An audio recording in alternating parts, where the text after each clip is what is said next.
کیا ایسے ہیں تمہارے انداز؟ قالوا وما لنا الا نقاتل فی سبیل اللہ. تو اس بنی اسرائیل کی جماعت نے کہا ہمیں کیا ہوا اللہ نقاتل فی سبیل اللہ کہ ہم اللہ کی راہ میں جنگ کریں. وقد اخرجنا من دیارنا، حالانکہ ہم نکالے گئے ہیں اپنے گھروں سے، اپنے وطن سے، وابنائنا اور اپنی اولاد سے. یعنی ہماری مخالف طاقتوں نے، ہمارے مخالفین نے، ہمارے دشمنوں نے ہمیں ہمارے گھروں سے نکال دیا ہے، تو ہم کیوں نہ جنگ کریں اللہ کے دشمنوں سے. ہم ضرور جنگ کریں گے. ہمارا کوئی بادشاہ ہو، ہمارا کوئی لیڈر ہو، رہنما ہو. فلما کتب علیہم القتال، جب ان پر جنگ فرض کر دی گئی، تولوا، انہوں نے منہ پھیر دیا، جنگ کا ارادہ چھوڑ دیا انہوں نے. الا خلیلا منہم، مگر ان میں سے تھوڑے ایسے بچ رہے جنہوں نے اللہ کے حکم پر عمل کرنے کا پکا ارادہ کر لیا تھا.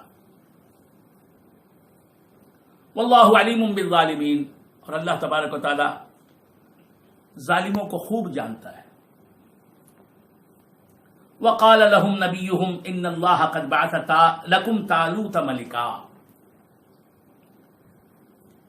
اس قوم کی طرف جو نبی مبعوث ہوئے تھے، بنی اسرائیل کی اس جماعت کی طرف جو نبی مبعوث ہوئے تھے، ان نبی نے، ان پیغمبر نے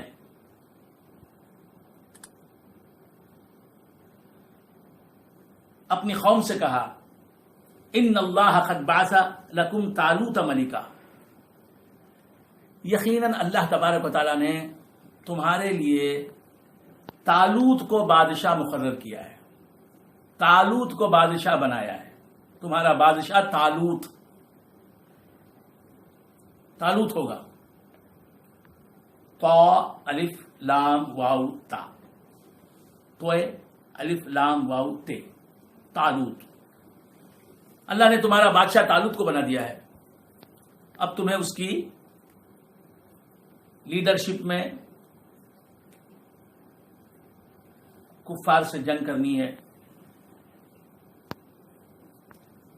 جب یہ سنا انہوں نے اپنے پیغمبر سے تو کہا قالوا انا یکون له الملک علینا ونحن احق بالملک منہ.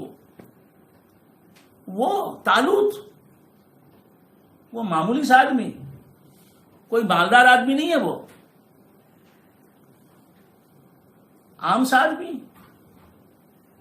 انا یکون له الملک علینا، وہ ہم پر کیسے بادشاہ بنے گا؟ وہ ہمارا بادشاہ کیسے بنے گا؟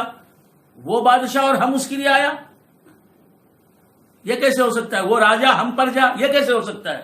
وہ ہم سے معمولی آدمی ہیں، ہم اس سے اعلی ہیں. انا یکون له الملک علینا ونحن احق بالملک منہ، ہم سلطنت کے زیادہ حقدار ہیں اس طالوت کی بنسبت. طالوت کی بنسبت ہم زیادہ ہیں حقدار سلطنت کے، حکومت کے. ہم اس پر حکومت کریں،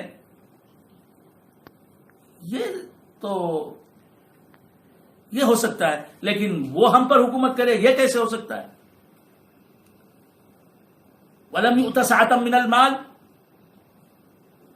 اس کے پاس کچھ زیادہ پیسہ نہیں ہے، دولت نہیں ہے، دھن نہیں ہے، اسے مال کی وسعت نہیں ملی ہے، زیادہ مال نہیں ملا ہے.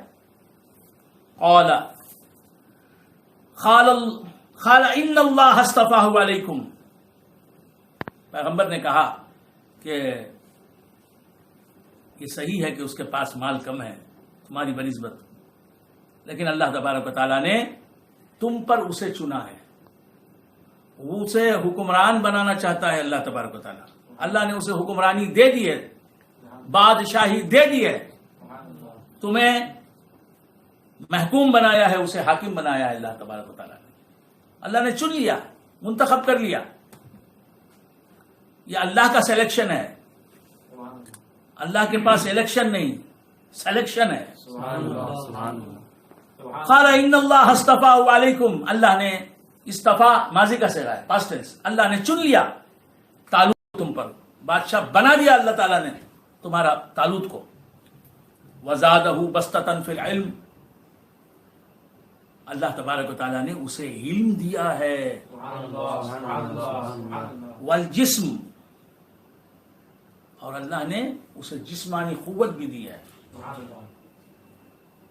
وہ خد کاٹ کا جسم کے لحاظ سے بھی طاقتور ہے، تنومند ہے. تو یہاں معلوم ہوتا ہے کہ مال کوئی چیز نہیں علم کے سامنے. تو جس کا علم زیادہ ہے وہ کم علموں پر حکومت کرے. یہ ہے اللہ تبارک و تعالیٰ کا دستور، یہ ہے اللہ کی پسند. مالداروں پر اللہ نے ایک کم مال رکھنے والے کو بادشاہ بنایا. کیوں؟ کہ اس کے پاس علم زیادہ تھا، مال تو کم تھا، علم زیادہ تھا. تو جن کے پاس علم کم ہے ان کو اللہ تبارک و تعالیٰ نے رعایا بنایا، اور جس کے پاس علم زیادہ ہے اللہ نے اسے بادشاہ بنایا. کم علم لوگوں کو اللہ نے پرجا بنایا اور اس پر حکومت عطا فرمائی، ان پر حکومت عطا فرمائی اللہ تبارک و تعالیٰ نے اسے جسے علم کی زیادتی ملی تھی، علم زیادہ ملا تھا. وزادہ بسطۃ فی العلم، تو علم جسے زیادہ ہے وہی بادشاہت کے قابل ہے، وہی حکومت کے قابل ہے. جسے علم دین حاصل نہیں وہ حکومت کرے گا تو اس کی حکومت ظلم پر مبنی ہوگی. جو جاہل ہوگا وہ حکمرانی کرے گا تو وہ ظلم کرے گا رعایا پر. شریعت کے مسائل جسے نہیں معلوم ہیں وہ حکومت کرے گا تو رعایا پر ظلم کرے گا. اللہ تبارک و تعالیٰ کے احکام کو پامال کرے گا، اللہ تبارک و تعالیٰ کے حدود کو پامال کرے گا، شریعت کی خلاف ورزی کرے گا، خود بھی خدا کا نافرمان بنے گا، رعایا کو بھی خدا کی نافرمانی پر اکسائے گا، ابھارے گا، مجبور کرے گا. سرکار دو عالم صلی اللہ تعالی علیہ وآلہ وآصحابہ وسلم کے صحابہ میں سب سے زیادہ علم رکھنے والے صدیق اکبر رضی اللہ تعالیٰ عنہ. لہذا حضور انور صلی اللہ علیہ وآلہ وآصحابہ وسلم کی وفات کے بعد خلیفہ اول کون بنے؟ جو علم میں سب سے زیادہ، عمل میں سب سے زیادہ، افضل البشر بعد الانبیاء بالتحقیق کہلانے والے. اللہ تبارک و تعالیٰ نے انہیں تمام مسلمانوں کا خلیفہ بنایا، خلیفۃ رسول اللہ بنایا، امیر المومنین بنایا، خلیفہ اول بنایا صدیق اکبر رضی اللہ تعالیٰ عنہ. پھر ان کے بعد علم میں جو افضل تھے تمام صحابہ سے، علم میں جو اعلیٰ تھے، اللہ تبارک و تعالیٰ نے انہیں خلافت عطا فرمائی. حضرت عمر فاروق رضی اللہ تعالیٰ عنہ کو اللہ تبارک و تعالیٰ نے خلافت عطا فرمائی. فاروق اعظم رضی اللہ تعالیٰ عنہ کے بارے میں سرکار دو عالم صلی اللہ تعالیٰ علیہ وآلہ وآصحابہ وسلم کا ارشاد سورج کی طرح رہتی دنیا تک چمکتا رہے گا. حضور نے فرمایا کہ لو کان بعدی نبی لکان عمر، اگر میرے بعد کوئی نبی ہوتا تو عمر ہوتے. تو حضرت عمر فاروق رضی اللہ تعالیٰ عنہ کو کتنا علم ظاہر ملا ہوگا، کتنا علم دین ملا ہوگا کہ حضور فرمایا کہ اگر میرے بعد نبوت کا سلسلہ جاری رہتا تو عمر میرے بعد نبی ہوتے.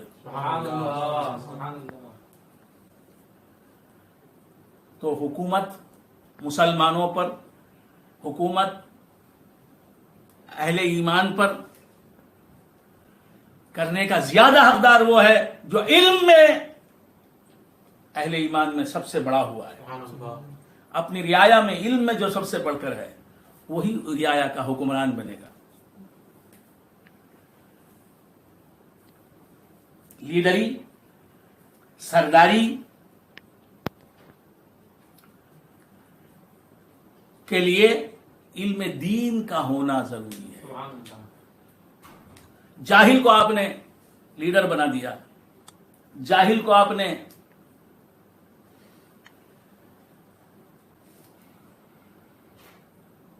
سردار بنا دیا قبیلے کا، جاہل کو آپ نے لوگوں کے معاملات کو تصفیہ کرنے والا بنا دیا، لوگوں کے جھگڑے فیصل کرنے والا جاہل کو